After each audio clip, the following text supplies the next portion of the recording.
Good evening, ladies and gentlemen, and welcome to Season 6 of the Collegiate iRacing League. We are here at the beautiful Long Beach, California, getting ready to watch our drivers take on this GT3 challenge here tonight. My name is Matthew Nordberg. I'm joined up here in the booth by Nicholas Stockner and Christian Hill, getting ready for a great race here tonight at Long Beach Street Circuit. Current weather 85 degrees, 50% humidity, partly cloudy with 6 mile per hour winds. Track temperature currently sitting at a blistering 129 degrees Fahrenheit. Definitely going to give a driver a challenge for tonight. Hand it off to the guys in the booth. Stockner, take it away. Thank you, Matthew.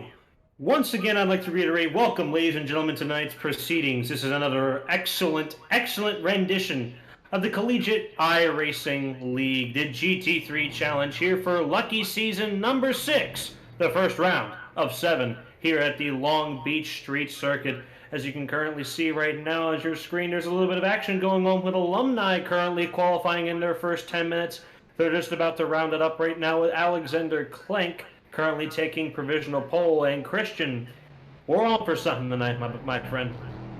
Oh yeah, absolutely, indeed. I mean, this is an interesting track. I don't believe we've ever come here before in the CiL, so this is a brand new track for everyone here, specifically for racing in the CiL. I'm sure many of us have raced here before, but in the CiL, brand new track for us. Exactly. It's a brand new track here. It's a very unforgiving track. A lot of tight turns, a lot of twists and bends, and lots of bumps. It's basically straight up asphalt pavement. There's no forgiveness in this track, as well as it's very thin at times. The walls will come up and bite you, and that's going to be one real big obstacle for these drivers to handle tonight. Christian, I just got to ask you, who do you think, in your eyes, is the ones to watch tonight? Honestly, I have no clue this tonight. We have a lot of new racers, a lot of really good guys.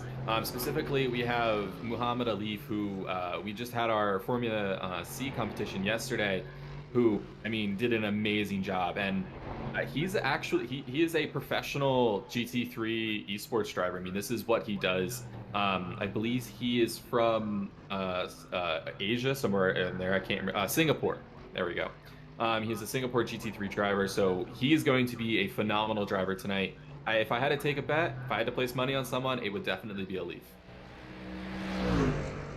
Of course, that's always somewhere good to be putting your chips in if you're heading to the poker table. I am gonna, mention that same Formula C race last night. There was another driver that was also right there alongside him, giving him, the 1-2, fighting with him along the way. And that is Jordan Johnson. Jordan Johnson's also a rookie to this league. He's very experienced in iRacing with almost 7,000 iRating and is consistently running at the top flights of GT3 racing. He could also be a very big force in tonight's proceedings. Yeah, I had the chance to race with Jordan Johnson last night, not only in the Formula Series, but even some other races. We got to go head-to-head in some dirt racing. And even in dirt racing, Jordan Johnson is just absolutely phenomenal. He wiped the floor with that, and there's no beating Jordan Johnson. So I'm definitely excited to see some of these racers compete on such a track as this. I mean, it's a phenomenal track. It's a street course. I mean, everyone, if you go down to California, you can drive on this. This is an actual, these are roads. You can go ahead and drive on this. This is, first race 1975. And ever since, it's been on the calendar and such. People are constantly racing on this, so definitely a track to kind of to experience. It's fun. Of course. Never really been a big fan of California, but if you're telling me I get to drive these streets in person, I may just take a visit one time. We're past the 10-minute mark now, and so that means students are out here on these streets now, doing the twists and turns, heading through that very coveted fountain section. As you see there right now, Muhammad Alif taking that with care, using that expertise at will, hitting those curbs as needed, really showing off his skills. Christian, if you can, take us through a lap around here, bud.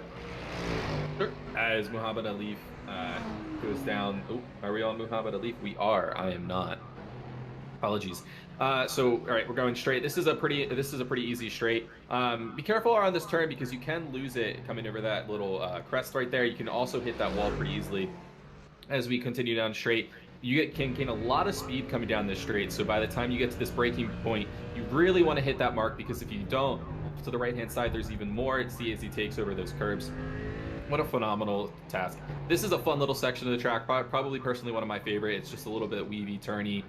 This is a spot where most accidents happen because you go down to probably the slowest speed on the track, and probably this season on track.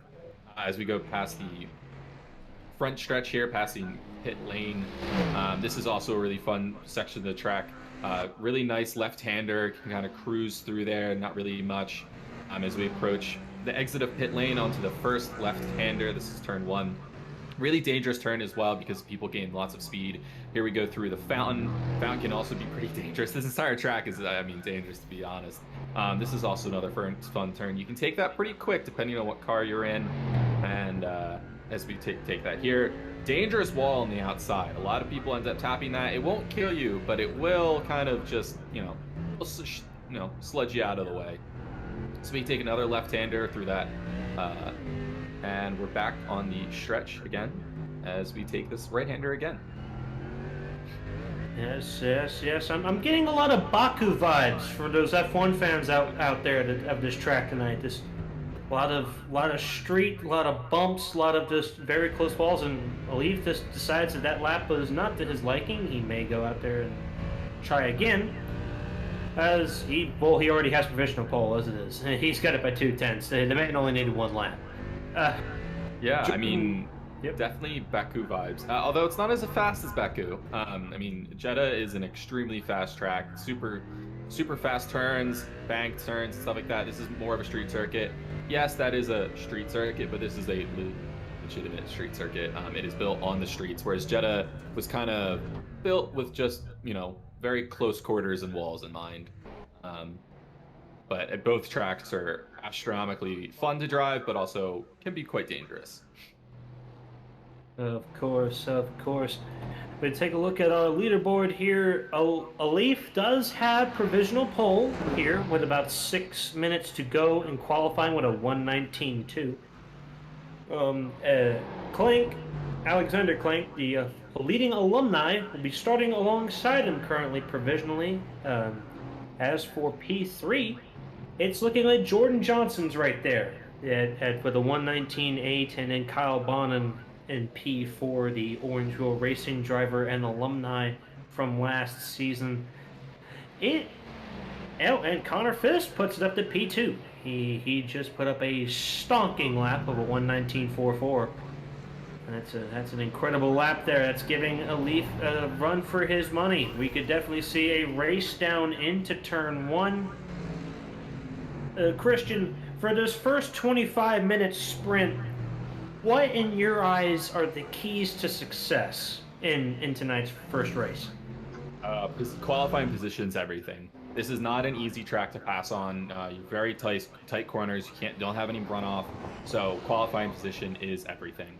You want to be as high up on that grid as possible so you can start out and do your best. As well as, safe driving. That's a thing in always, but again, you don't have much runoff. You don't have anywhere to go. If you spin out, you're going to hit a wall. You're going to destroy your tires. You're going to, it's safe driving and grid position will be everything for this race. If you find yourself last on that grid, all I can say is good luck, and I hope you make it through the big one. Yes. Our race control tonight has been advised that incident of around 5-ish cars, somewhere around there, that is blocking the track will attract the need of a full course single file caution. Now, the FC race last night needed one of those as well. It got a bit feisty.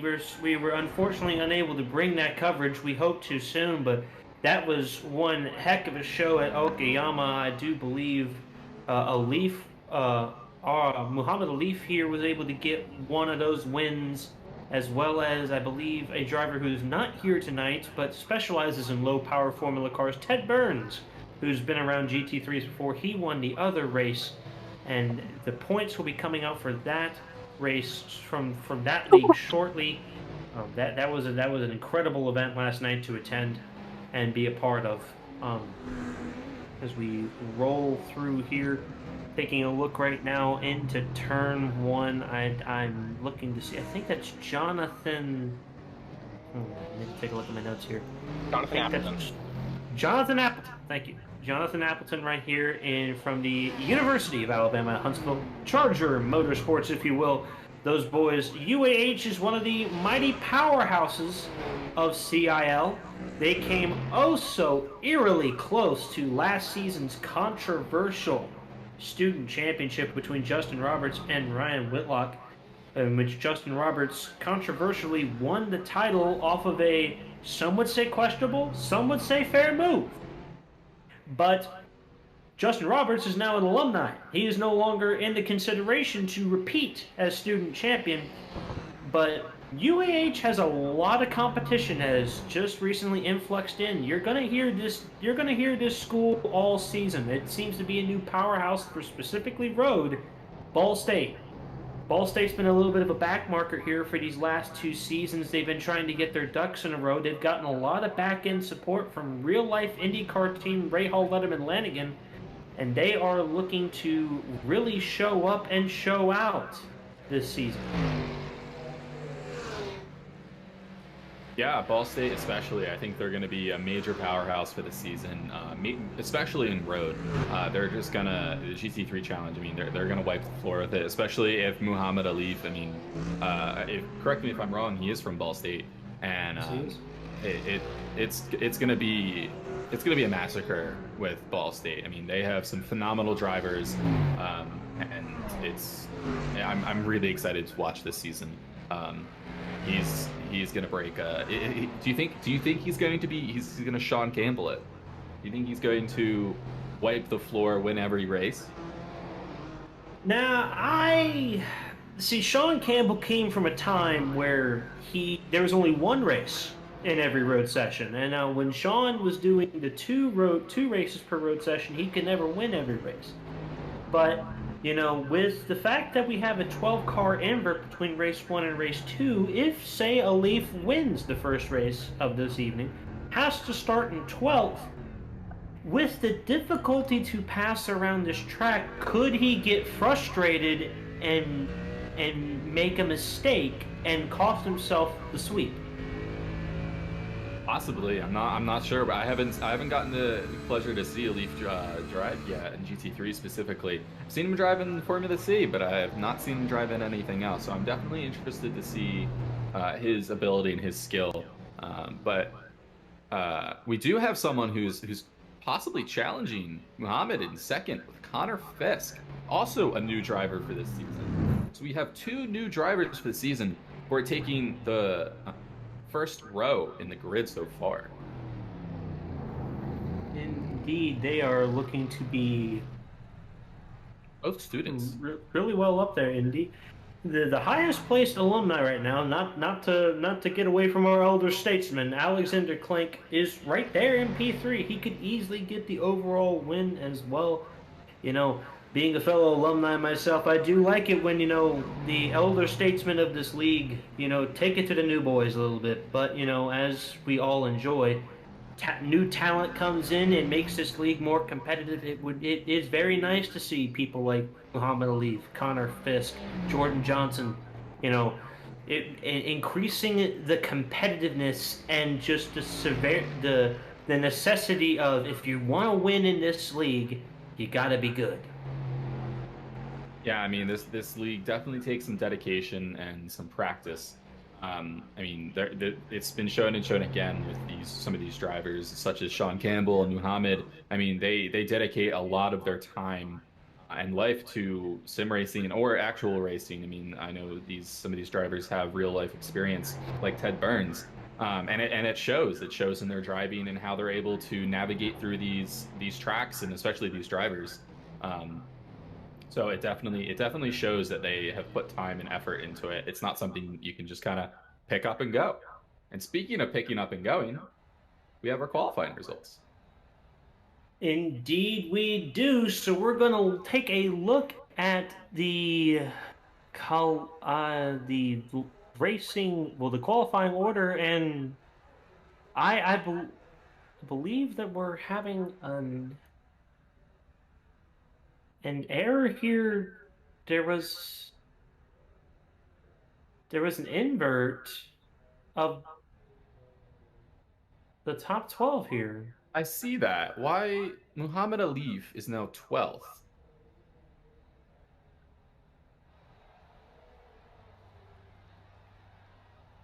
I'm interested to hear this. We're listening to Race Control at the moment. Please hold with us.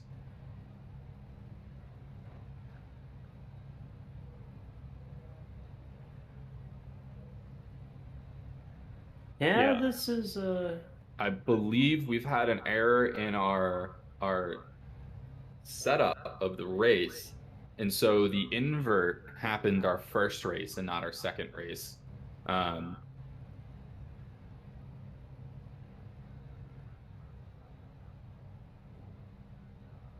This is going to be very interesting to see what we do. It seems.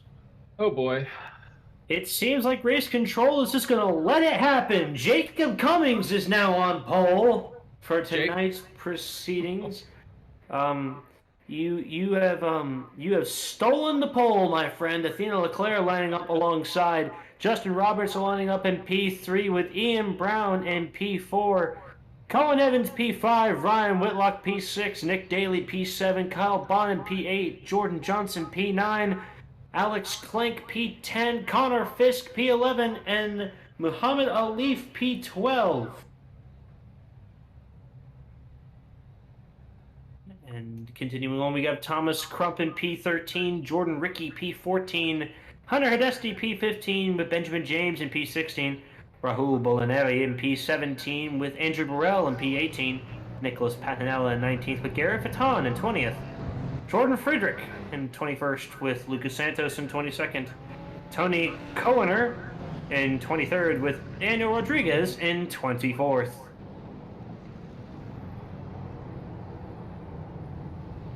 And we're doing a very short pace lap. The pace car is in. We have a spin in the hairspin. Jordan Johnson's around. We have contact in the hairpin. It's green flag. Come on. They need to throw caution. We have thrown the caution out. It is gosh. Oh my golly. Woo. We need to really take a look at this. This is very difficult to watch right now. If we can get a replay of just exactly what happened, maybe we can figure out what went wrong here. You see Jordan Ricky here, he gets backed into. This is about when it all cleared up. Yeah. Now we're taking a look at Andrew Burrell here. He's heading into the hairpin, and he's slowing down. And we're being told by Race Control that we are going to do single file restarts now.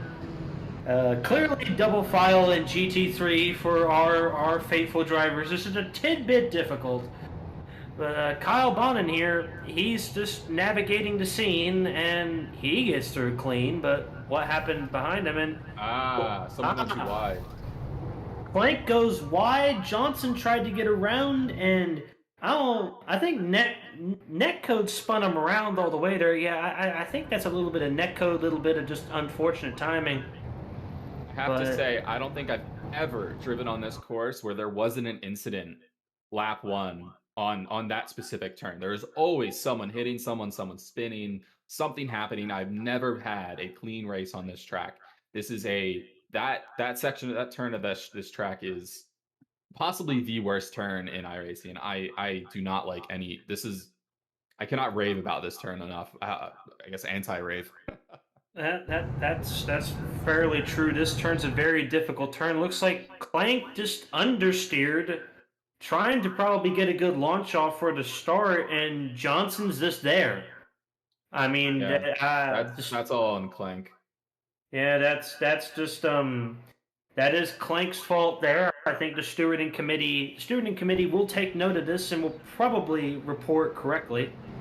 Well, Athena Leclerc taking first place throughout the caution. So Athena Leclerc will be restarting us for this race. Now that is interesting. Athena Leclerc in the lead, as you have stated. This is, I believe, as I check my history book, the first time she is leading a GT3 race in the CiL League. Now, to those who are longtime viewers of us here, Athena Leclerc is often a top 5 to top 10 car in the Cup Series, but has yet to find her stroke of luck in GT3. Could tonight be the night, seeing that she is right now in the lead in a track that is very difficult to pass with that ever so coveted 25-minute clock ticking off second by second?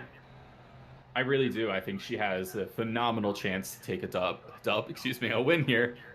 My casual chatting kind of getting in there, but I do think she has the chance to win this tonight. I mean, she's prime position. She has a good car. She's shown herself as a respectable driver, a good driver. She's has the support of St. Clair, so I definitely think she has a good running. Especially with the people behind her. She does have Justin Roberts and Ryan Whitlock behind her. Cohen and Kyle Bonin not too far away, so if they can make their way through the field, she'll definitely have to kind of stretch those elbows out and keep them behind them. But, yeah. Now, as you have mentioned before, that's something to keep in mind.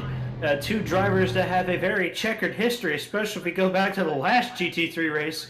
Ryan Whitlock and Justin Roberts, the two ever so spiteful championship rivals that had a very big coming together, they're now nose to tail. I know they're in different classes, but you gotta, if you're Ryan Whitlock right now, giving him a tiny little nudge, saying, listen, boss, you ain't getting past me. That is something that's not out of the question, in my opinion. Yeah, this is definitely going to be an exciting restart, to say the least. Muhammad Alif dropped down to 14th, lost 2 positions on that because of that spin out with Alexander Klenk. So he's fallen further down the line. Let's see how truly fast he is. Again, even though he's 14th, I'm still placing bets he's going to come up top 5, podium at best. So let's see how this restart comes as they're approaching that turn once again. I think they'll make it through this just as fine. Turn 1, race control, warning for Athena to at least calm down the pace so everyone can get staged up here. She's waiting on command.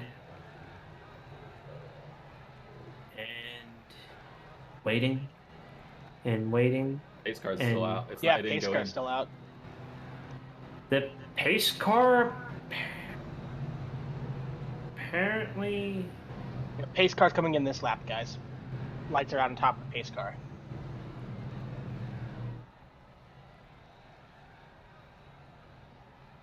Race control doesn't really know what to do with itself right now. There's a lot of technical difficulties going on.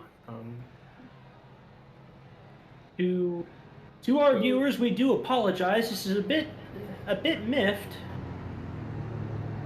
Yeah, not to interrupt here, but the clock is still ticking in this, for viewers new to the CiL, we do run 2 25-minute sprint races. So this is not a race determined by number of laps, rather time. So the longer this safety car period goes on for Athena Leclerc, the better this is for her because she gets less time to have to defend from the drivers behind, Roberts, Whitlock, Bonin, like you guys were talking about earlier. So pace car is definitely going to be in this lap, though, because we see the lights out on top of the pace car, but it's going to be an interesting restart here. Oh, most certainly.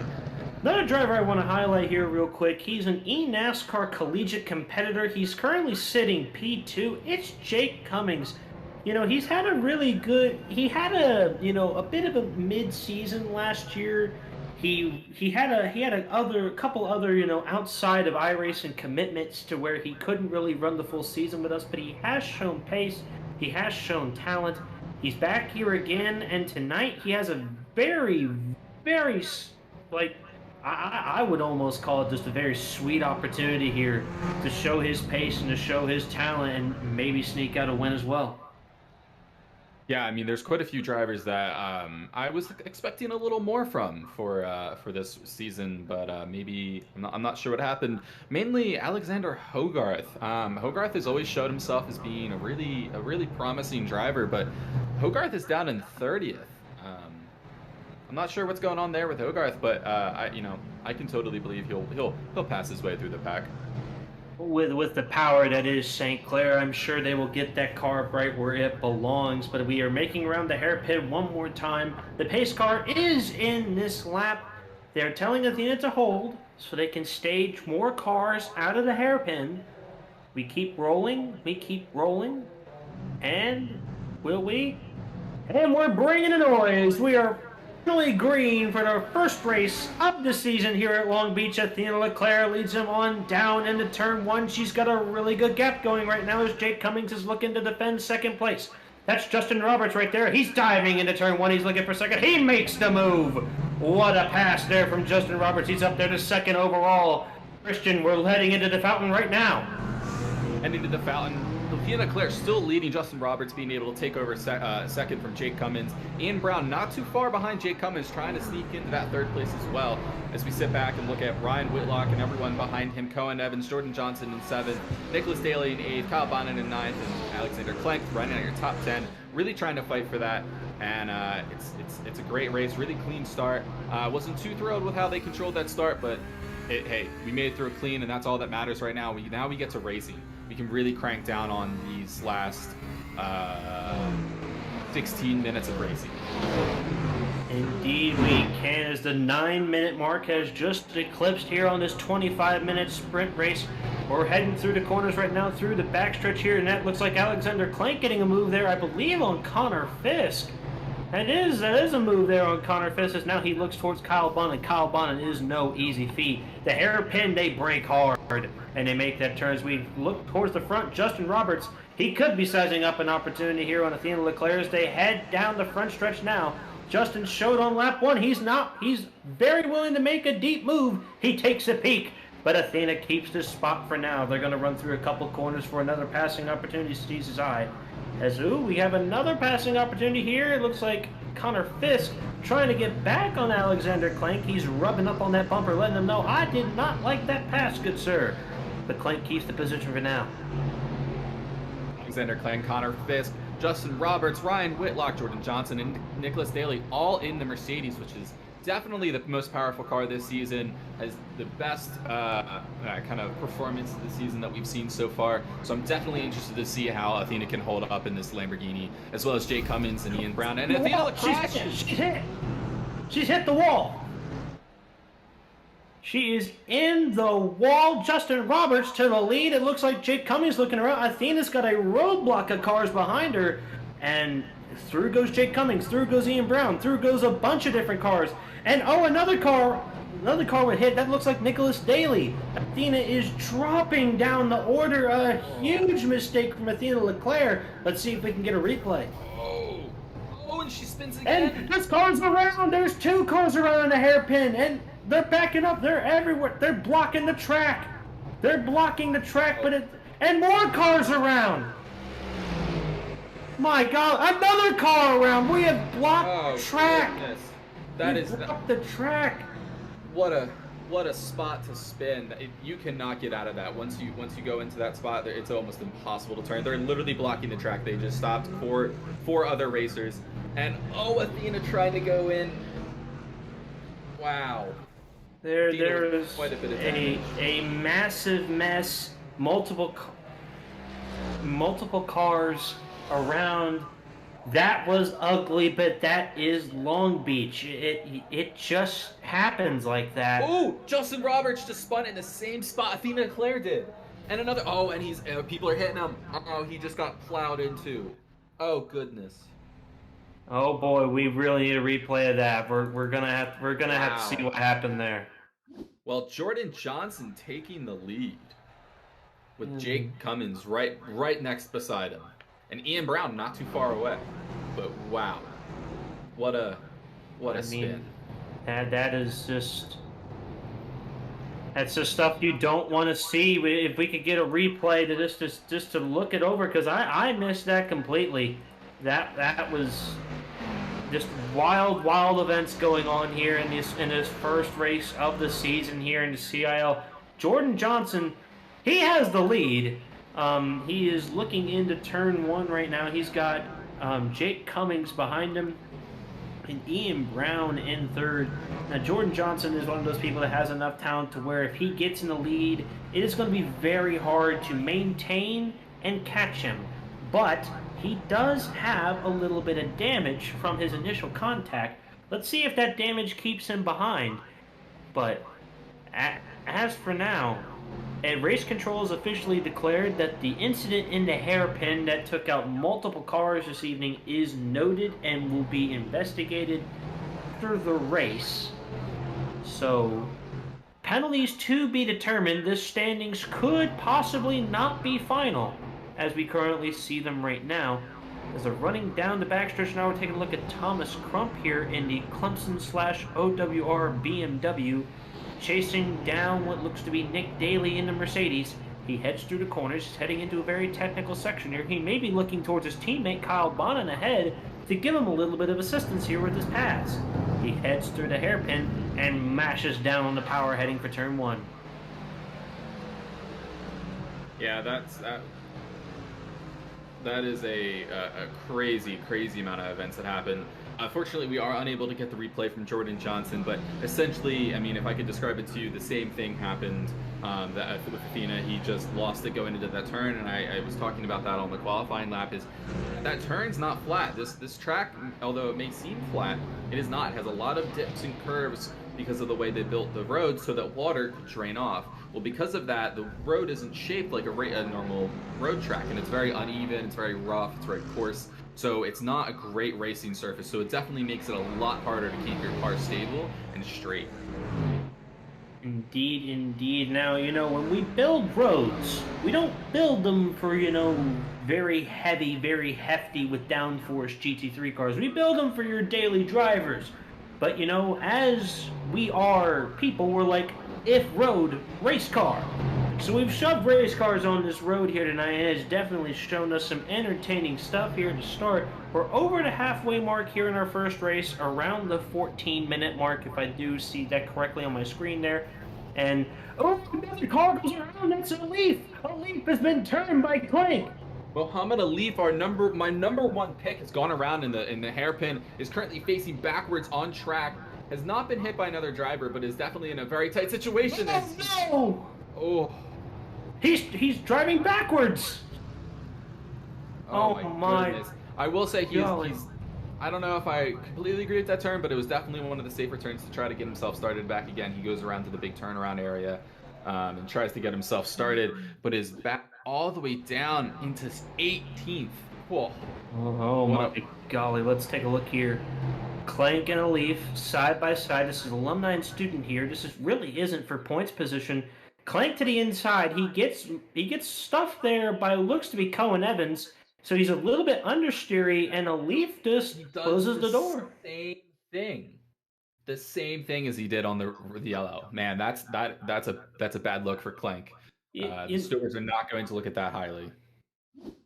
I do wholeheartedly agree that it does not look good on Clank. It did look like though he got stuffed a little bit there by Cohen, so it could have impacted his exit of the corner.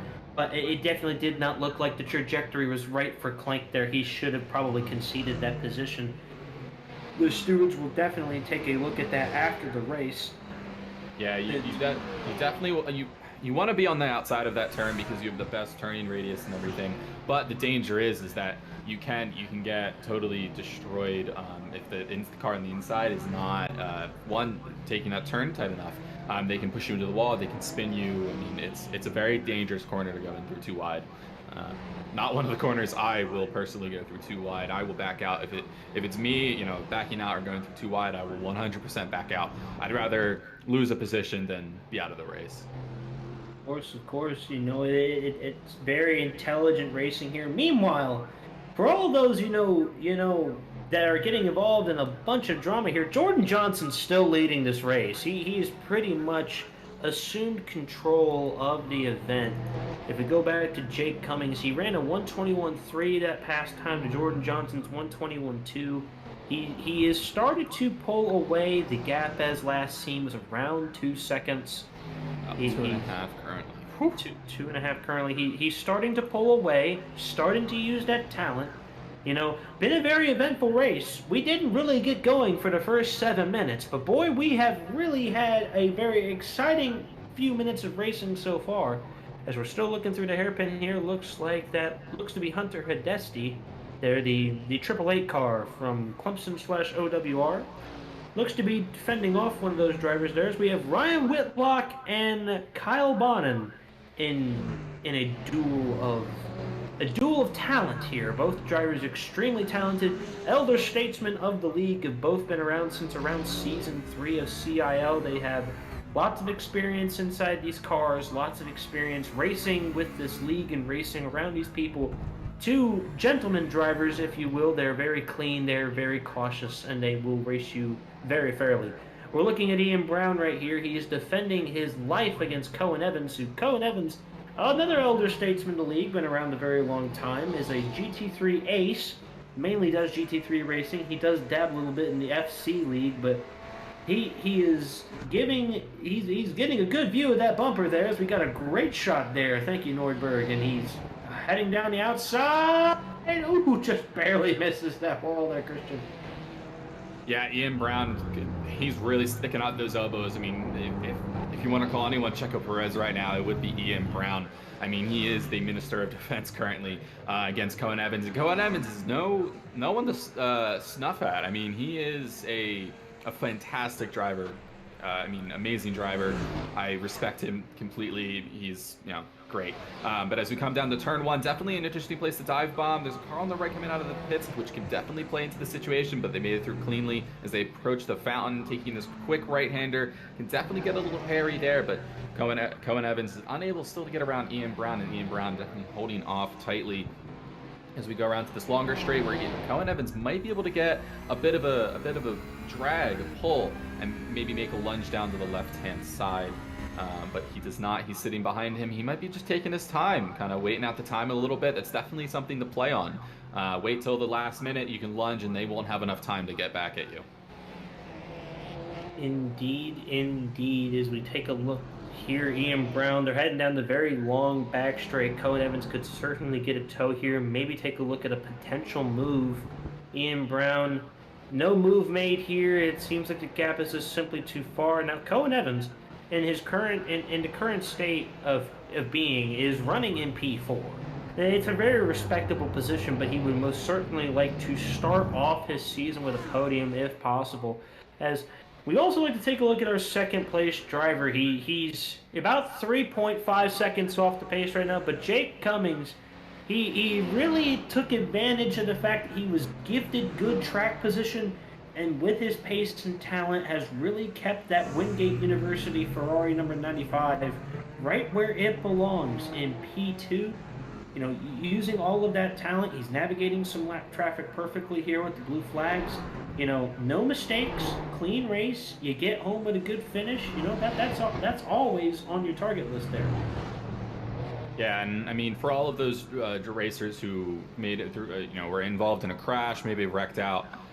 Yes, indeed, that is not where they want to be positioned, not where they want to end up. But another perk of having this two race system where we have Heat 1 and then we have our feature is, if you are wrecked out in this first race or something happens, you do have another race to kind of fall upon, and you can make up positions within that race. So currently with these drivers that may be out with damage or something like that, their race is not over. They still have another race to come. Of course, and as always, the CiL staple is your worst performance of the season is completely dropped from the standings at the end. We call it the drop week. Every driver gets one. As a little bit of a tussle here, Andrew Burrell with some damage here on that Ferrari. He has to get out of the way for Ian Brown. Ian took a little bit of a tow there, but Cohen Evans is behind. Does Cohen Evans see an opportunity for a lunge? No, not this time around. It's still turn 1. It's still very tricky to even make a pass there, as is any corner here on this track. They run through the fountain now, heading out of turn 2 into turn 3 and 4. Another tight cornering section here. You can see the in-car camera here. Cohen Evans, very meticulous behind his wheel, very cautious.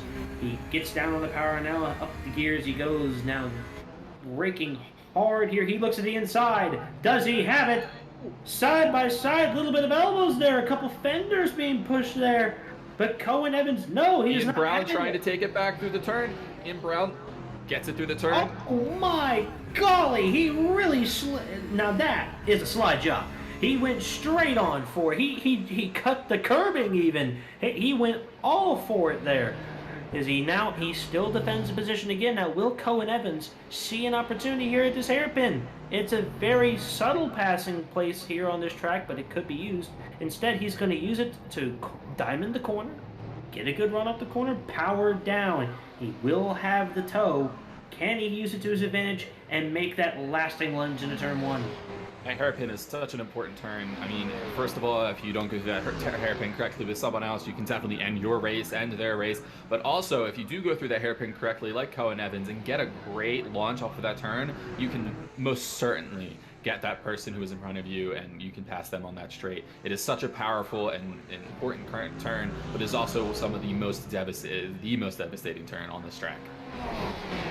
Indeed. And just a quick, round of applause here to Ian Brown. We're 23 minutes into this event now. Ian Brown, he ran a few races last year, and to say that he was taking it as a learning experience is probably a good summation. He was learning the league, he was learning where he stood, and he learned what he needed to do. He went into the off-season, he did a lot of work on his car, he got his setups in tune, and he's really showing off tonight that he has talent and he has the ability to really put that car where it belongs, currently sitting in P3, defending off such a very talented driver here in Cohen Evans. But also, Cohen knows how to attack. He knows how to get it done. He's definitely not going to let this one go sleeping. He's going to try his very hardest. We got 40 seconds to go. That's probably enough time for this lap and the next one. But Cohen Evans has passed him. What did I just miss?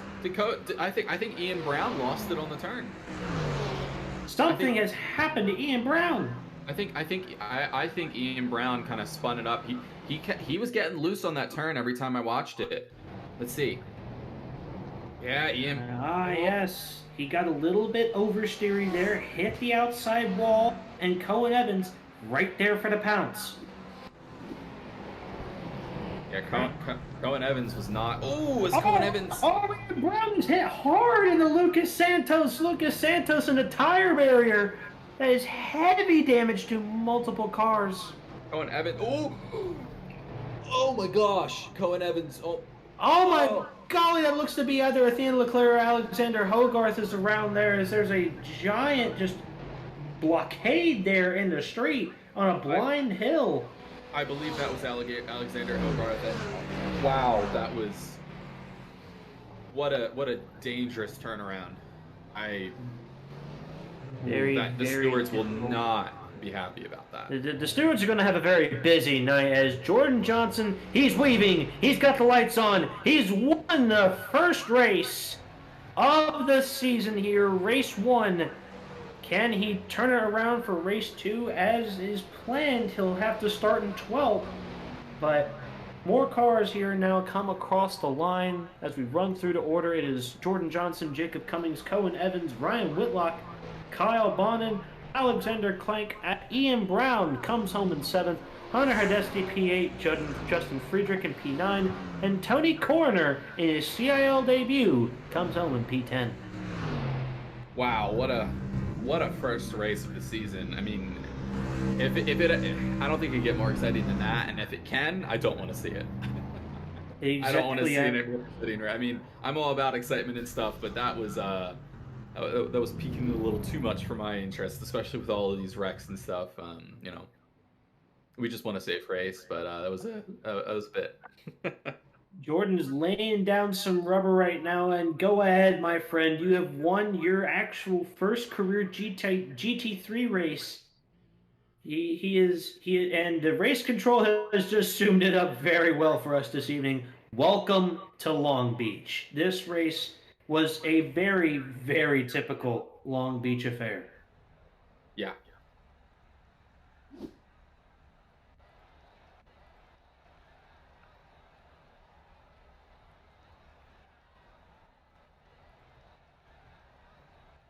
As we run through the race one order is Jordan Johnson, Jacob Cummings, Cohen Evans, Ryan Whitlock, and Kyle Bonin rounding out the first five, with Alexander Clank, Ian Brown, Hunter Hidesti, Justin Friedrich, and Tony Corner in P10. Garrett Vitton coming home in P11, with Muhammad Alif coming home in P12. Jordan Ricky in P13, Nicholas Patinella P14, Edwin Onofre P15, Tyler Stone P16, Ricky Paz P17, Jonathan Appleton in P17 with Blake Ellison in P18, Andrew Burrell P19, and Athena Leclerc in P20. Colton Walensky in P21 with Benjamin James in actually P23. Lucas Santos, P24, Alex Hogarth, P25, Rahul Bolanelli, P26, Daniel Rodriguez, P27, Thomas Crump, P28, Nicholas Daly, 29th, Austin Long, 30th, Esteban Munoz in 31st, Justin Roberts in 32nd, Conor Fisk rounds out our field in 33rd. Yeah, I believe, yeah, they have a warm up, 5 minutes warm up, I believe, and it's definitely going to be interesting on this restart. They're going to have to go too wide again, and the thing that I kind of bring out from some of my other races here is if you don't trust the guy next to you, honestly, let him go. Let him go first. Take that too wide, you'll get him later. Um, it's not worth it ending a race for you.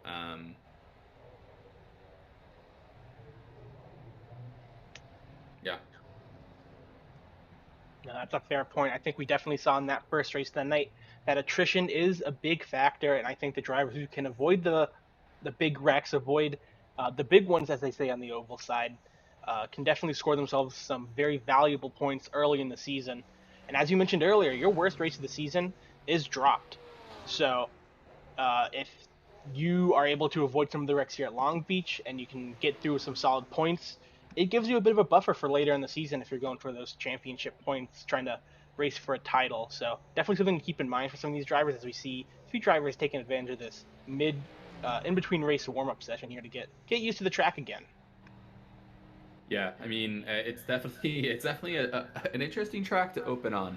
I mean, a lot of these drivers they're still a little bit rusty. I mean, yeah, they've been practicing, but they haven't raced in CiL for quite a bit, so they're still trying to warm up their tires. Not really, but they're trying to warm themselves up to racing. And a street track pool is definitely a brutal way to warm yourself up to that. Yeah, absolutely. And I think this between race little practice session for 5 minutes, some drivers in the past have taken advantage of this. They've changed their car setup a little bit.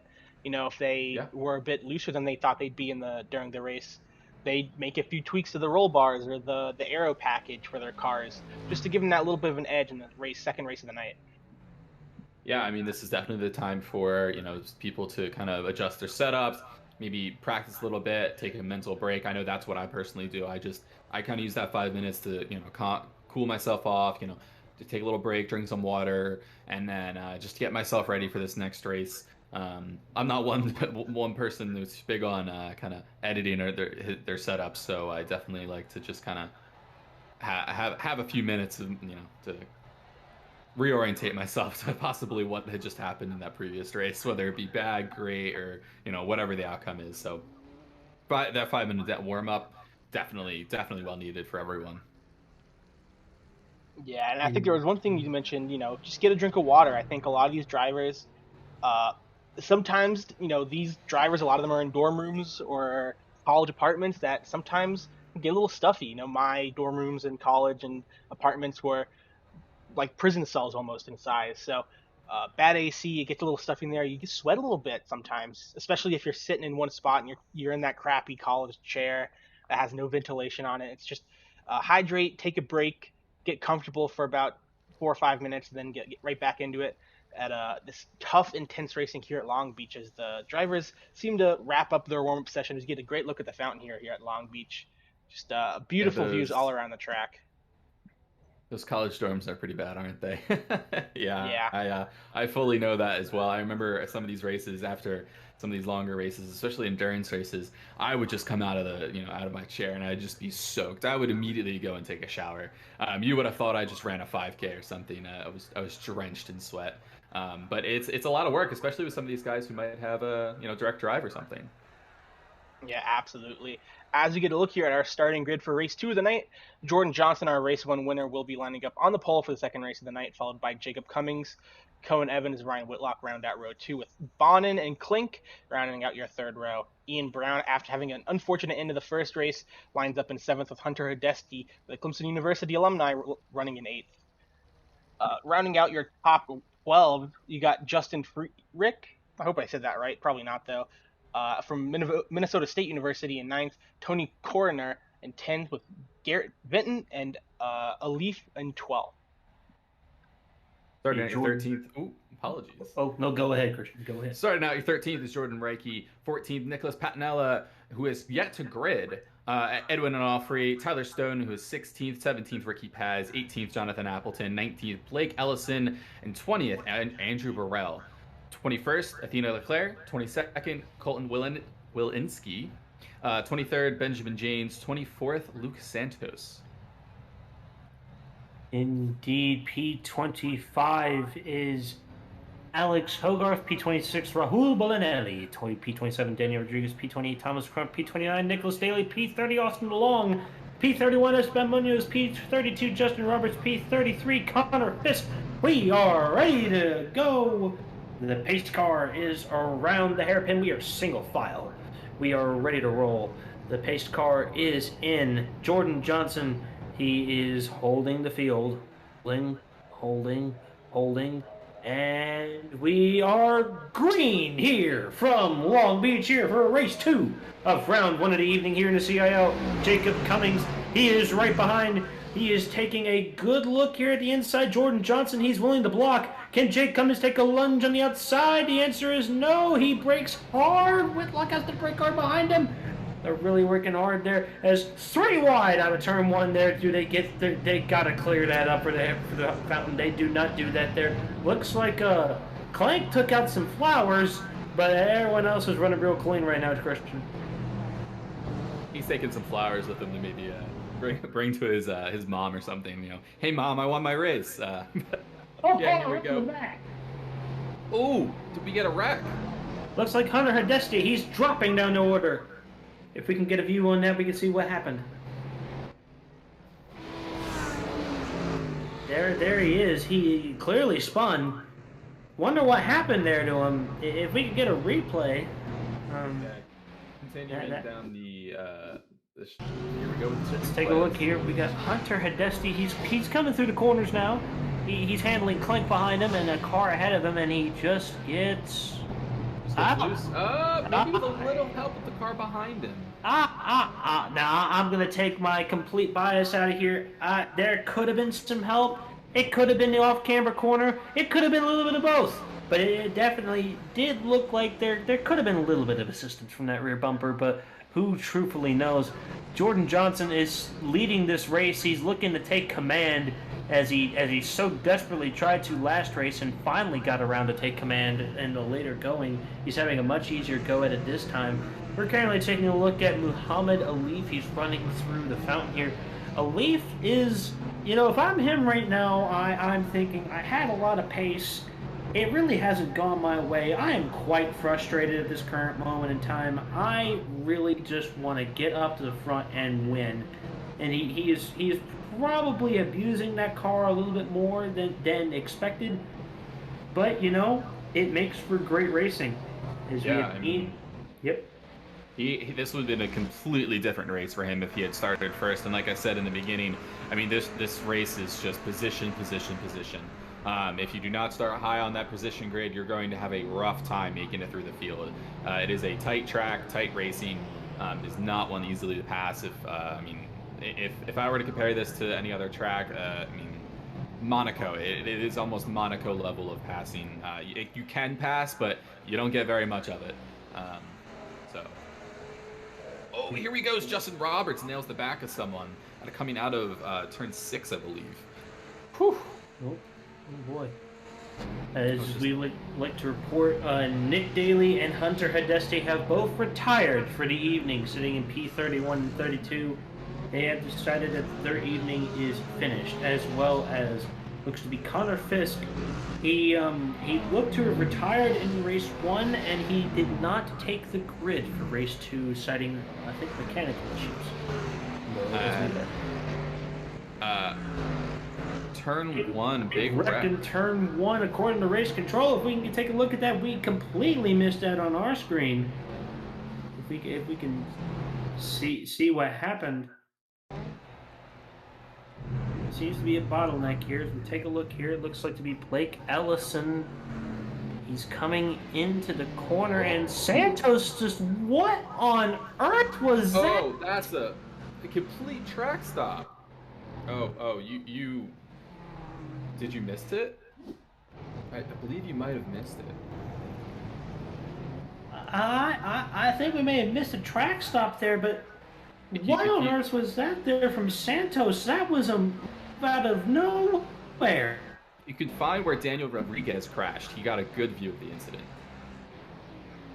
And it was, I mean, that was a complete track block. There was no way getting through that. I don't even think I could have walked through that incident. Indeed, we're gonna take a look here at Jonathan Appleton from University of Alabama at Huntsville. He's breaking into turn 1, and he's taking it slow, and it was clear on his end. And he just behind Jonathan Appleton. He was the car ahead. Here's Blake Ellison. He's moving backwards there on that replay. I'd want to see just what Lucas Santos was thinking. Did he just brake too late? Was there an issue there? Because it was his lunge that did cause the incident. Now, race control has duly noted the incident, and they will save penalties till after the race. But that was pretty nasty.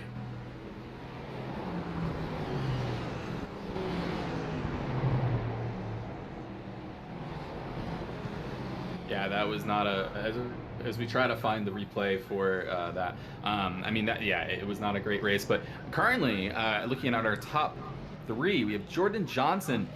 Then we have Jordan Johnson with a 2.5 second gap, 2-second gap behind Jake Cummings, Ryan Whitlock, then Kyle Bonnet in 4th.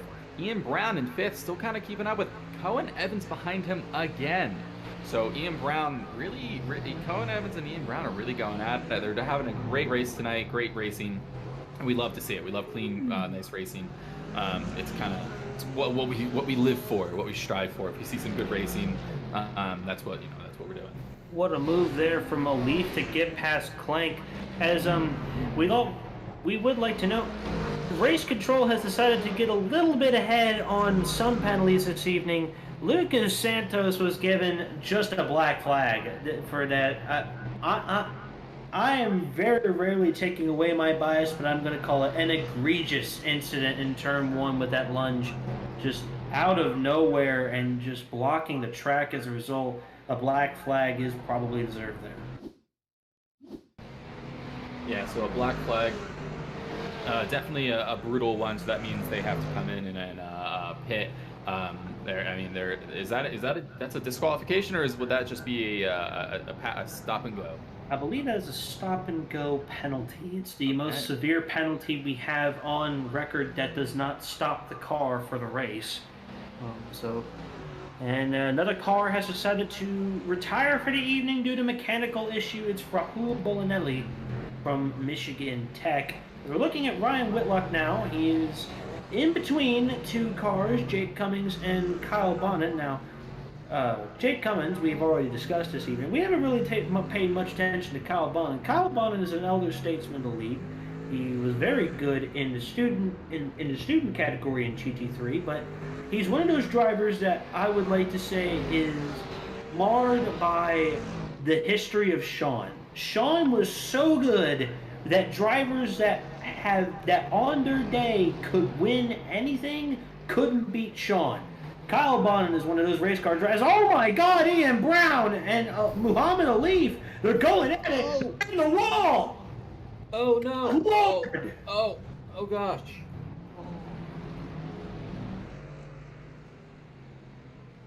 Oh my goodness! What a wreck! We need to take a look at that again. What on earth happens here? So it looks like Ian Brown and Alif, they're side by side out of the corner, and Alif just. I can't. I don't know. I gotta go back and look at that for myself. Alif was pinning Ian Brown there. It looks like Ian Brown trying to set himself up for the next corner. Alif probably a little bit miffed by the driving from Ian Brown tonight, just pins him down and says no sir. Just checking out what happened, and it actually looks like that Ian Brown kind of just slowly drifted over to the side and eventually ran into Alif. So Ian Brown not having a hot race this time. Neither is Muhammad Alif. Has been in 2 wrecks so far. And Ian Brown just kept going straight, didn't even try to turn. Ran straight into the wall, and Alif, he just tried to turn. So, don't see too much damage on either car. A little bit of damage on Ian Brown's left rear bumper, but Alif, in my opinion, looks pretty good. He might have gotten away with it, other than losing, an insane amount of time. Yeah, Christian, it looked like to me that... Oh, go ahead, Stockner. As we got race control, has decided that Ian Brown deserves a black flag for that little incident right there. Ian Brown was the one who was calling for a look into the incident, and well, he got his answer. He is deemed at fault. And back to you, Nordberg. Yeah, I was just going to say, I don't know. I mean, that's a tough one to call because I think that as the car on the outside, you expect to be given a little bit more room, thinking there's all that room to track out for Alif to his left coming out of that corner. But race control has made the decision, and that's final. But we'll see how Alif can make up some of the ground. Currently 5 seconds back from the next closest driver up ahead, so we'll see how much ground he can make up in these 15 minutes remaining in the race. Alif definitely is probably going to make this his drop race. Not a great race for him. But, I mean, he gave him plenty of room. He gave him a car's width. He wasn't shoving him against the wall. So I say, fair game. Dirty racing is still racing, guys. So, I mean, as long as you're not, again, shoving people into walls and maliciously racing, as long as you're, within the rules, go for it. But you might, that might come back and bite him. Might bite him a little bit later if he's sitting behind Ian Brown at any point. Ian Brown's might defend with his life, so who knows? Yes, indeed. As we're taking a look here at Ryan Whitlock, he is dealing with Jake Cummings ahead, Kyle Bonin behind. Tight corners right there. Blake Ellison, the lap car, letting the cars by. As Kyle Bonin, he could be looking for a way to pass here. Does he have the gap? He definitely has the toe. Whitlock and Bonin, no move made there. Bonin, Colin Evans, where is he going? He just, I truthfully don't know what happened there, but he was just going. Let's take a look here and see what happened from inside the car. He got a little bit of a toe off Blake Ellison. He just, I guess he just forgot that the brake pedal existed.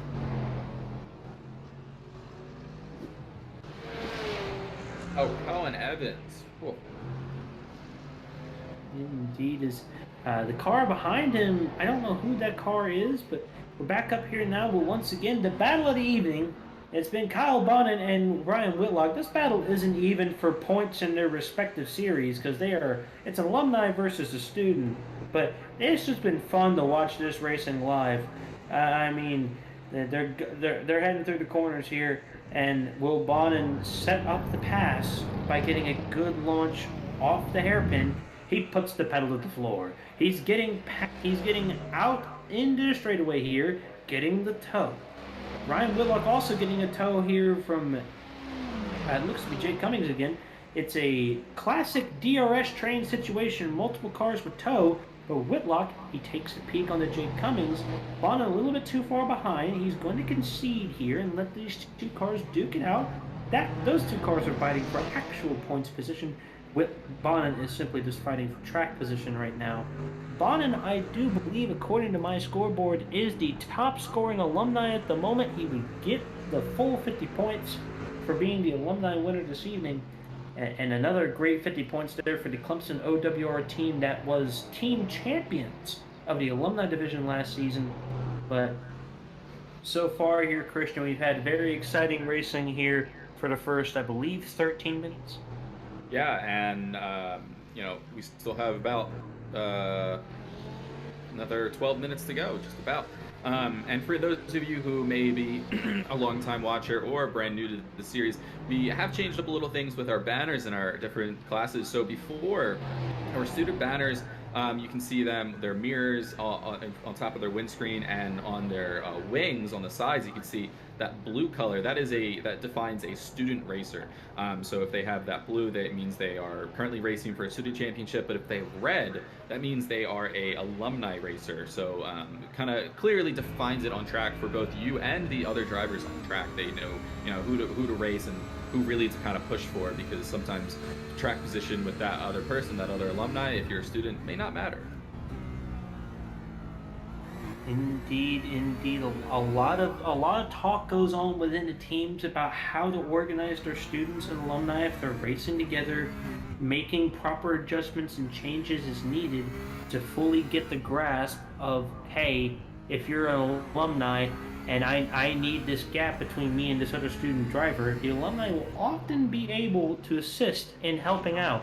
It's a very symbiotic relationship between the two leagues, and we're very happy that we are a very hybrid league in terms of the college esports space, where alumni and students do compete together side by side and are very helpful to each other even long after their collegiate days are done. So we're taking a look here at Athena Leclerc. She's currently dueling with the car ahead. I do not have that car on my sheet right now. Patinella. Nicholas Patinella out of, I forget the university there, but he's driving in the Mercedes, the car with the best BOP, next to the Lamborghini, which is about, I believe it's mid on the table, around third or fourth best car right now on average.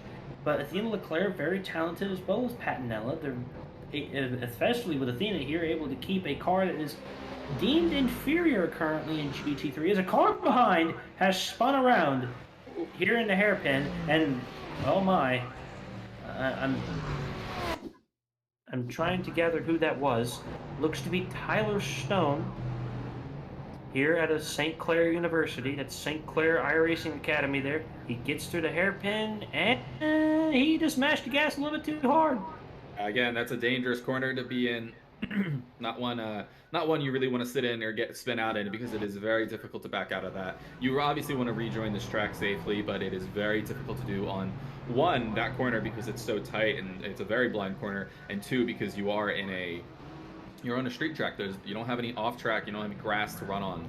So definitely a dangerous spot to spin. You don't want to spin there. Obviously you don't want to spin at all, but if you want to spin anywhere, don't spin there.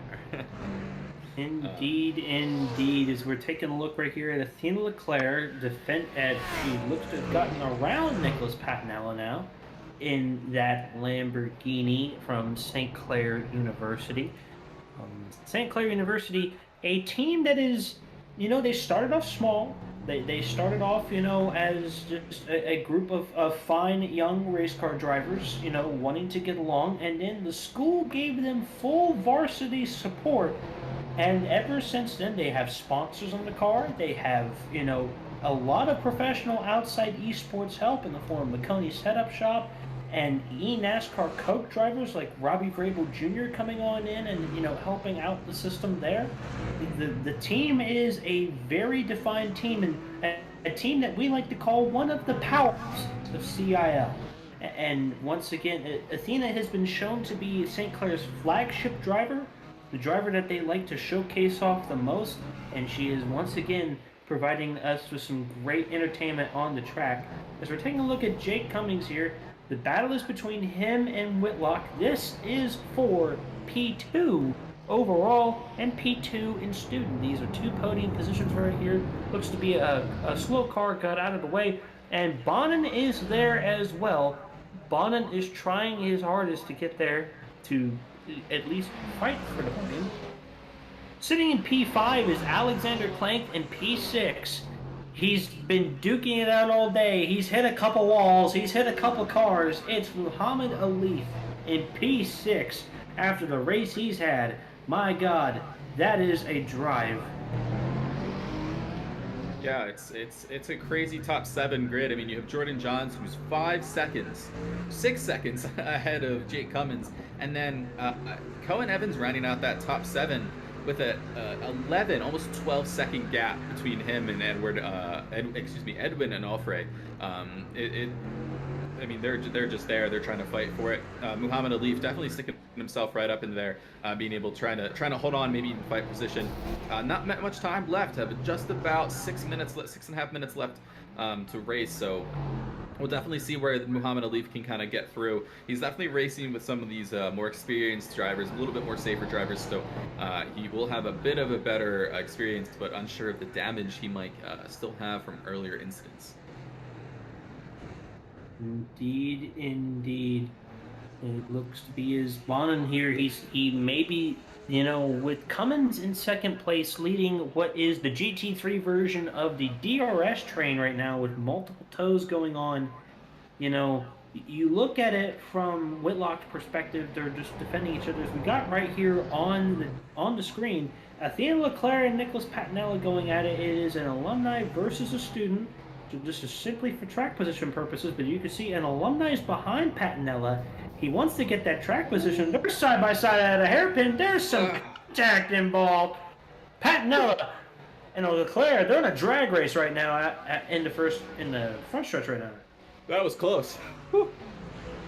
Indeed, they are getting side by. Leclerc seems to concede. She may be looking for the switchback here. Patinella guards to the high side, and now Leclerc has to worry about the car behind. That looks to be Tony Corner. He had a P10 finish in the first race here.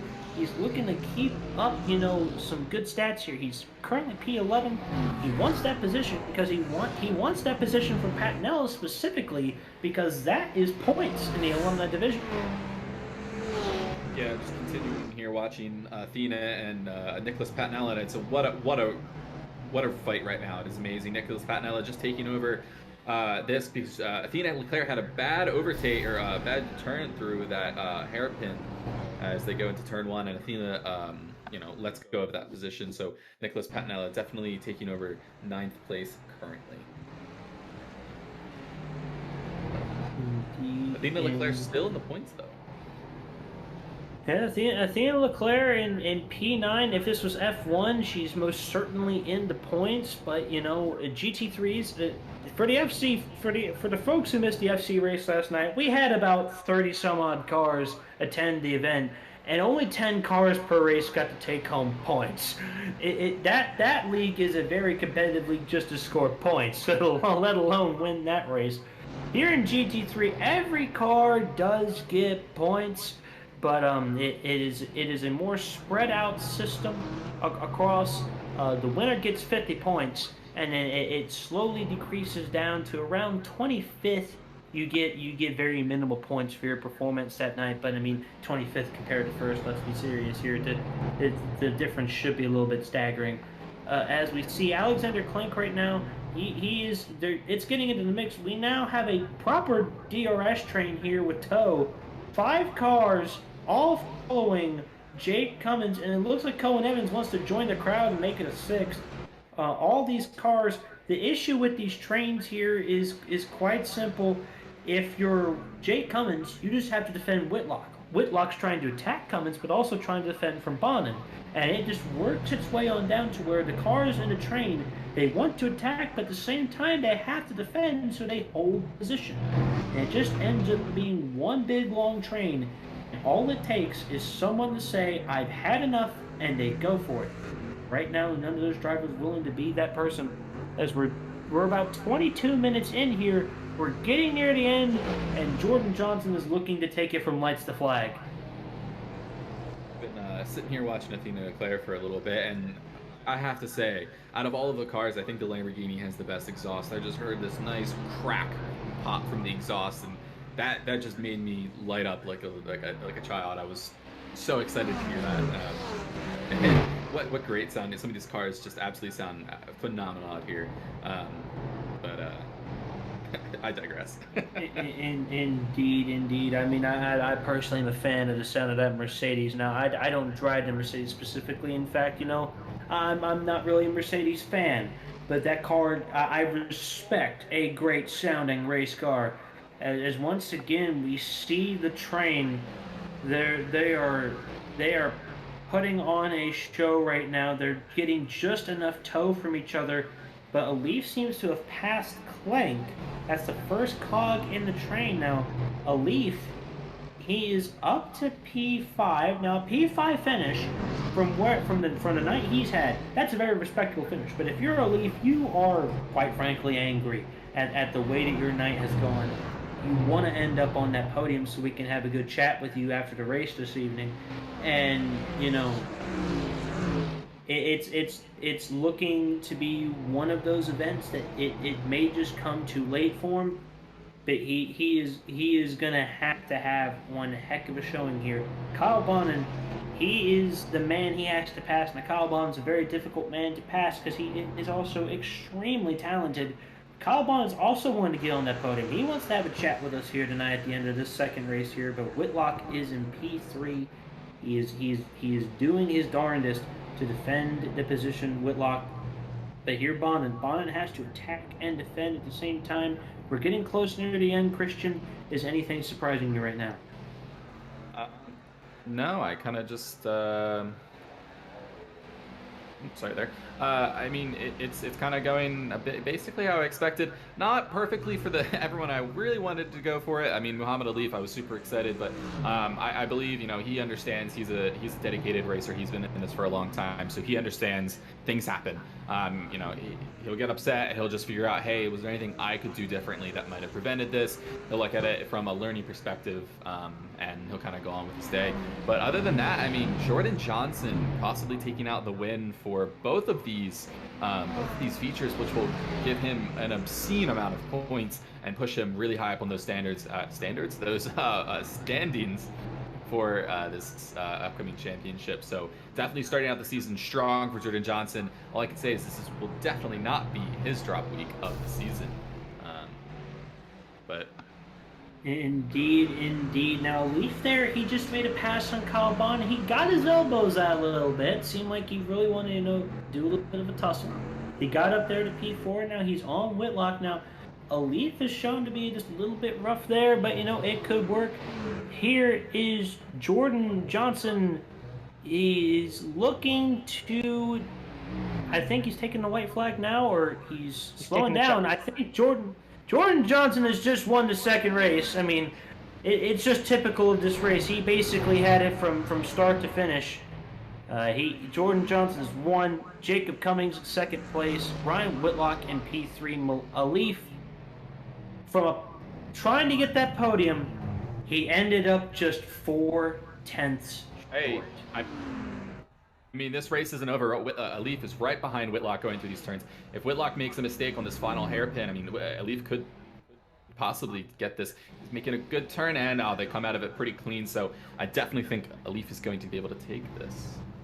Unless I am behind, which I might be. You are probably behind there, my friend. The race is over. We're going to now try to get... It's all right, my friend. We're going to try to get Jordan Johnson, Jacob Cummings, and Ryan Whitlock here in the booth. They have earned podium interviews here tonight. I'm very excited to see Jordan Johnson. He was my pick to win tonight, and, he won both races. Definitely showing off that talent. I also want to talk to Jacob Cummings and Ryan Whitlock. Ryan Whitlock specifically on attempting a challenge for the title after last year's oh-so-close second-place finish. It's starting off decently well with a P4 and P3 finish, respectively. Very good start to the season from him. Yeah, I mean, Jordan Johnson is going to be ecstatic, along with Jay Cummins, Ryan Whitlock. Alif, maybe not so much. He ended up in fourth, not a podium, but he still might be he might be pleased with what happened, but I would assume he's not. So, Yeah, let's see if we can kind of get any of them in here. Let's see if we can find some. Uh, Here we have our top three. Let's see. Let's see if I can. Let's pull in Ryan Whitlock here. Mr. Whitlock, it's a pleasure once again to have you here in the booth tonight. A P4 finish in race one, a P3 finish in race two. My friend, take us through your evening tonight. Well, I mean, not too bad, fourth and third. I can't complain about that a lot. And I think it was fourth and third in student as well. So good start to the season, good start in the points. Um, yeah, I mean, I was a little frustrated by the inverts not working out properly, but I still came home with solid results nonetheless. Yeah, In most definitely. So about where I wasn't able to kind of catch that. Were you stuck in any of those? I mean, we had some massive wrecks. We had one not even before the race started the race. We had one in the hairpin, as well as another one, a second race that turn one mid race. There was a massive pileup. The track was completely blocked. Were you stuck in any of these, or were you affected by any of these massive crashes? And if so, like kind of how did that affect your race? Well, thankfully, I qualified fairly well. I think sixth or something thereabouts. So I was in the top 10. Really, really big field today. But in a field of 36 cars, if you're in the top 10, you're doing all right.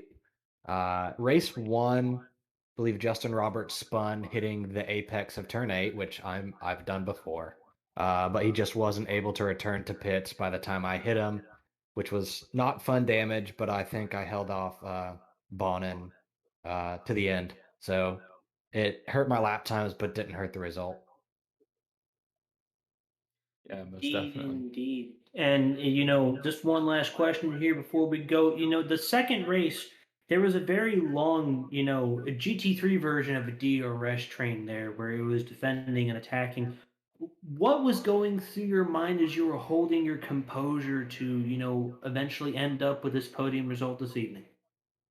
Well, the setup really didn't feel fantastic on this car. I threw about everything I could at it to get it to handle the way I wanted, and it still wasn't quite there. The track was really hot.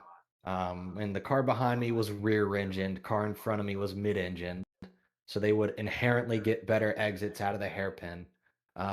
So really, I just did the best I could. If Cummings ahead of me made a mistake, I was going to pounce, but I wasn't going to force anything stupid. It's race one, it's Long Beach. There's no reason to do anything dumb when there's the entire rest of the season left. Of course, of course. Now, my friend, is there anyone you'd like to shout out this evening? Oh, always want to shout out Charger Motorsports. We are a club at UAH that, we seek to enhance the learning of our members with in-class or with experience in motorsports.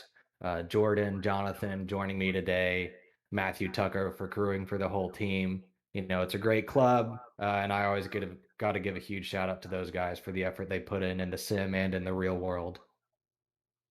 Of course, of course. Well, Ryan, it's been a pleasure to chat with you as it always is this evening, and keep racing, my friend. Yep, see you on Thursday, Nick. And we're going to bring in Jake Cummings, our second place finisher here. Jake Cummings, welcome to the booth tonight. You had a stellar pole position gifted to you there off of a invert fault there, but you held on for two second place finishes. Take us through your evening, my friend. I don't even know what happened, man.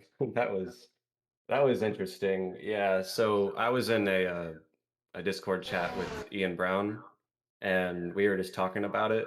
And I was about to go take a piss before Heat One, and I go to the grid, and I'm like, wait a minute, why is the pace car right in front of me? So, in all that confusion, I didn't get to go take a piss, so I really needed to use the restroom during that entire first race, and I was so confused that entire race, and it really put me off, and I feel like that affected my pace quite a lot. But luckily, Ian was a good rear gunner for me, and he had some fun back there as well. But yeah, race one, I just didn't really know what to think of it. I kind of just rode around and got second, and then I was thinking, oh well, I'll invert again. But then I guess it kind of they swapped which invert was going when. So I started on second again. So I guess I kind of just got gifted the double podium the day because I mean it's definitely not impossible to pass around here, but I mean if you have your wings low enough, it's going to be really difficult for anyone to get any sort of run. So when the second heat came around, I just had to make sure I didn't hit too many walls too hard, and then I was fine, I suppose. Yeah, this was definitely a an interesting race to say the least. I mean, it was crazy. There was lots of stuff going on, and quite a few wrecks on the track, even a few that kind of blocked the track completely.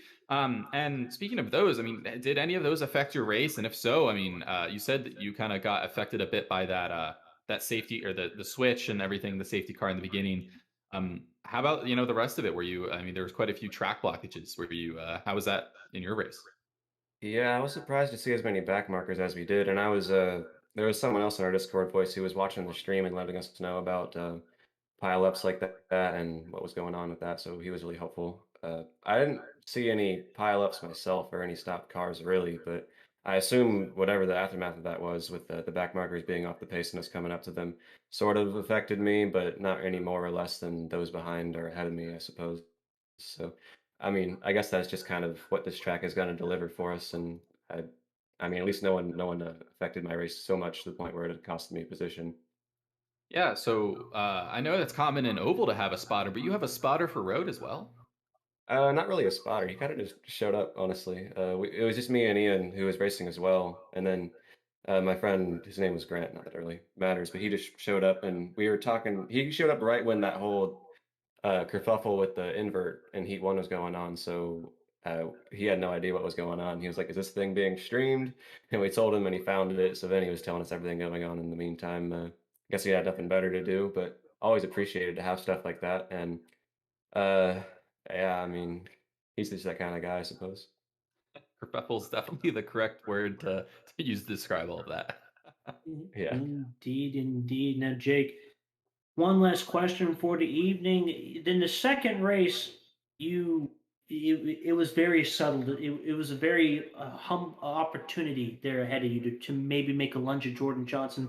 Was there anything going through your head like I could possibly take the lead of this race and use Long Beach's attributes to maybe keep me up here, or was it mainly just about I'm up here and I need to just maintain where I'm at? Well, yeah, I kind of felt like I don't know if you guys watched the IndyCar race that was earlier this year at Long Beach, but I kind of felt like Roman in that last restart where he had a couple goes at Joseph Newgarden, and I knew that who was it, Jordan, who was in front of me, wasn't really going to give me the inside, and the outside's really not going to work at turn one unless you have some kind of tire advantage or something. So I was more thinking at that point when I was side by side with him to either hope that he broke way too deep or I don't even know. But I was more thinking at that point the people behind me, making sure they didn't like catch me off guard as I was being compromised by being on the outside. So I was trying to make sure I got hit the apex decently enough to keep P2. And I mean, he has 6,000 I rating. The guy, I don't even have half that. So I feel like I kept up decently when there wasn't any traffic involved or I wasn't being pressured too much from behind. But I never really thought I had a chance at getting up to him. But I mean, I'll take second place twice in a row. I mean, I guess that's second best in the whole session, I suppose. But no, I would have taken some kind of let's say extra kerfuffle with Jordan getting affected by someone in front of him, whether it be a back marker or something else. We didn't have any shot at the win today. Of course, of course. Now, Jake, is there anyone you like to shout out before you go this evening?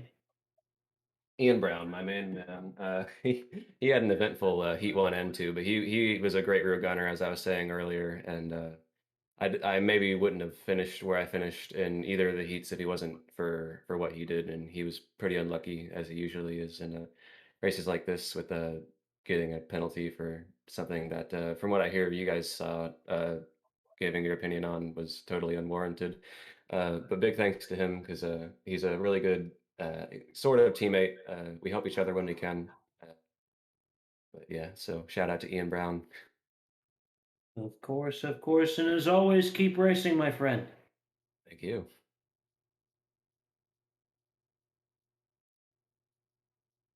And now we're going to bring in our sweeper of the weekend this evening, Jordan Johnson.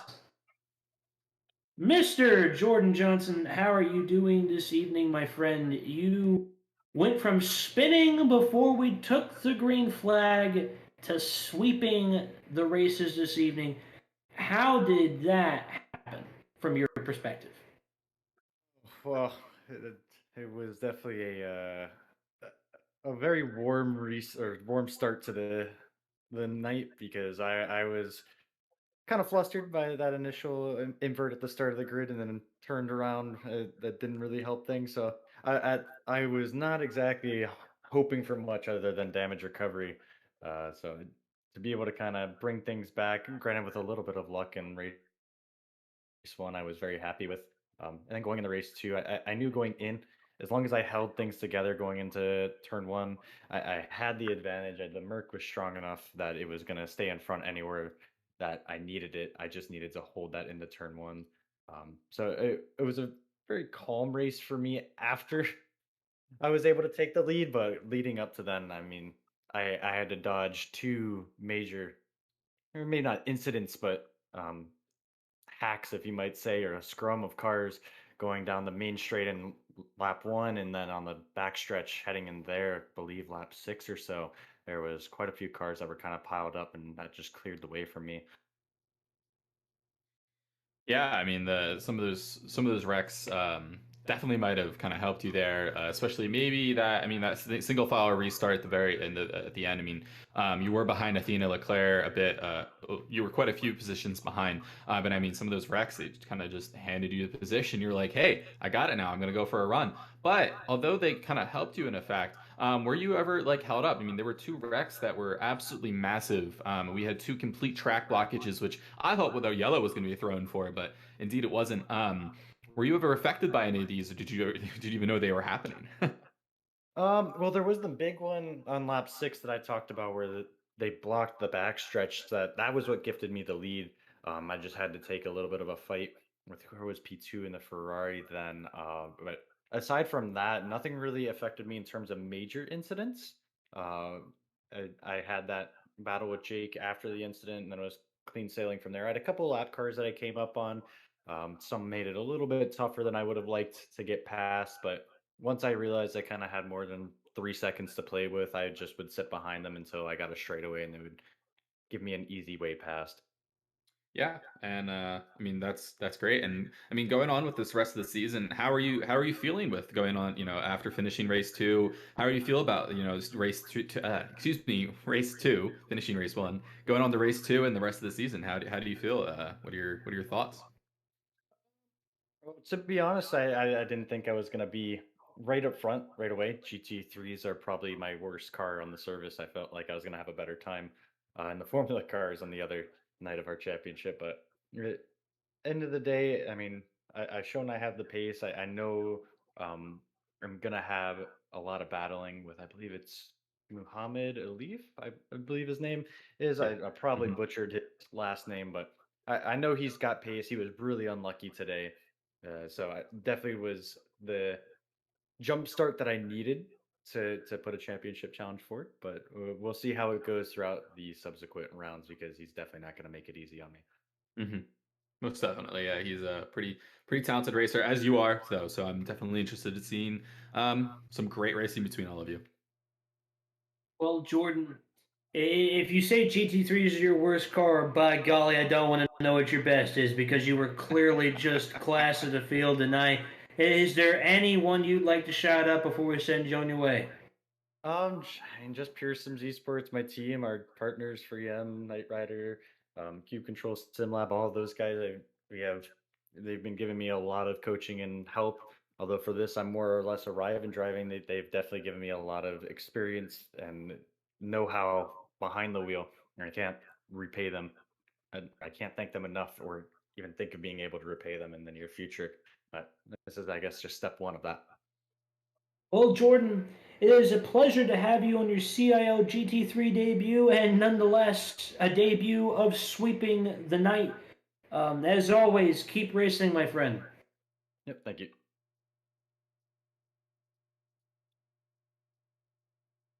So, gentlemen, a race at Long Beach has come to an end. What are some takeaways that we have from this evening? Well, before that, I will say we have one more person to come into the booth. We have Alexander Klenk, who is our alumni winner of the season already, the alumni winner of the race tonight. So let's pull him in here. The other three were all students, so we definitely have a student top heavy season so far. Alexander Clink. Oh, sorry. Go ahead. No, you're good. You're good. Alexander Clink, welcome to the booth. Overall finishing positions tonight of 2 6th-place finishes and keeping it close with the alumni championship there with Kyle Bonin. Sir, how did you navigate your evening? Not very well, to be honest, I would say. It was a little scruffy. Um, yeah, I think I was kind of lucky to finish where I did, kind of unlucky to finish where I did. Yeah, I mean, you were sitting behind, you were racing some pretty good racers there, or pretty good drivers there. I mean, as yourself, you're trying to fight off some people. So throughout the race, I mean, there was definitely some incidents here and there, especially with that first issue with the invert. Were you affected by any of these? I mean, were you some of these incidents probably worked in your favor? Maybe not. I know the invert helped some people like Jordan Johnson, but it might have some of these wrecks. I mean, there's complete blockages in turn one, something like that. How was that with you with some of these incidents and issues in the race? Yeah, I think without the invert issue in race one, I probably would have had a chance to finish higher. Race two, I mean, who even knows? It's really hard to say at this kind of a track. Yeah, I think overall things sort of balanced out for me. I didn't feel like I had terrible luck or amazing luck. Um, so I think we're okay in that respect. Indeed, indeed. Now, Alex, you were having quite the battle tonight up there in that GT3 version of a DRS train where it was a lot of back and forth battling. What was going through your mind as you were dueling with Kyle Bonnet, dueling with Muhammad Ali, Cohen Evans possibly getting in the mix there? How do you keep your composure and maintain ability to keep position? Well, to be honest, I think about 90% of what was going through my mind was I hate this car right now because I just bought it on a whim, having driven the previous Mercedes GT3, thinking it might be kind of similar, and it really wasn't. So I was not really enjoying my time out there in that car. Might look at some other cars for different races, but especially with people like Kyle Bonin, who I've raced with now a few times and different in these league races. Big thing is just sort of knowing who you're out there with, how they'll drive, and what sort of respect they might give you. And then just, taking care to understand how the cars will close up under braking throughout the corners and just adjusting your driving to that. Indeed, indeed. And before we go, is there anyone you want to shout out this evening? Well, I'll just shout out to you guys for, putting this on. I sort of was away, I guess, for the summer league. But, I've definitely enjoyed the previous seasons that I've done here, and so I'm looking forward to getting back into it and excited to take part in the multiple series that you're putting on. Indeed, indeed. And as always, keep racing, my friend. Thank you.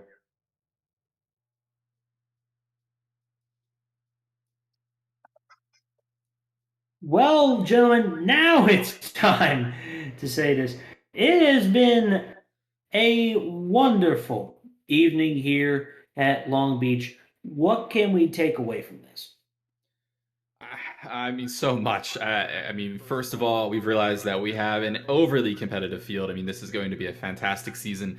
I'm astonished at what a grid we're going to have and how well this is going to work out. So I'm very excited for these next few races, as well as we're gonna have an interesting race. I mean, these guys, they're not afraid to fight. They're not afraid to fight tooth and nail for some of these positions. So it's definitely going to be a good season, and I'm ready for it.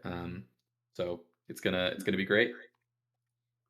Yeah, absolutely. I think we really saw how close some of these drivers were in the field tonight, and I think we were also a bit unlucky because a lot of drivers got into incidents. Long Beach is a very very difficult track. It's the Monaco of an IndyCar series almost, with the street circuit and the difficulty in passing. So I expect to see a lot of close racing this year, and I think some drivers who maybe expected to do a bit better didn't do as well as they thought they would tonight. And I think that's going to really motivate some of these drivers and bring out their A game for future races.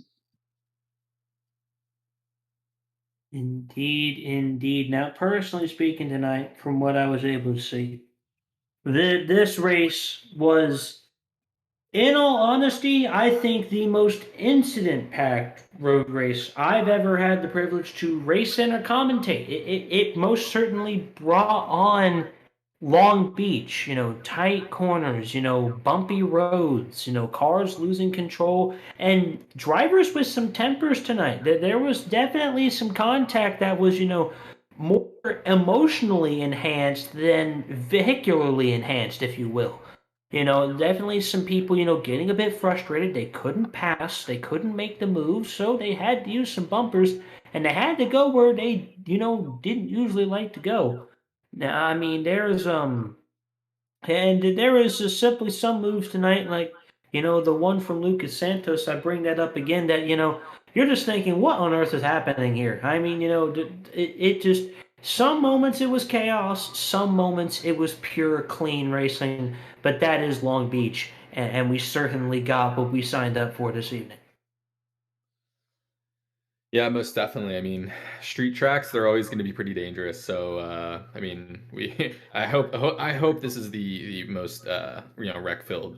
You're right. I hope this is the most wreck filled race we have. I don't like to see wrecks. I mean, yeah, they give a little spice here and there, but it's definitely not not what we're here for. We're here to see some of these cars lay down some rubber on this track and really try to make this all super competitive. So, of course.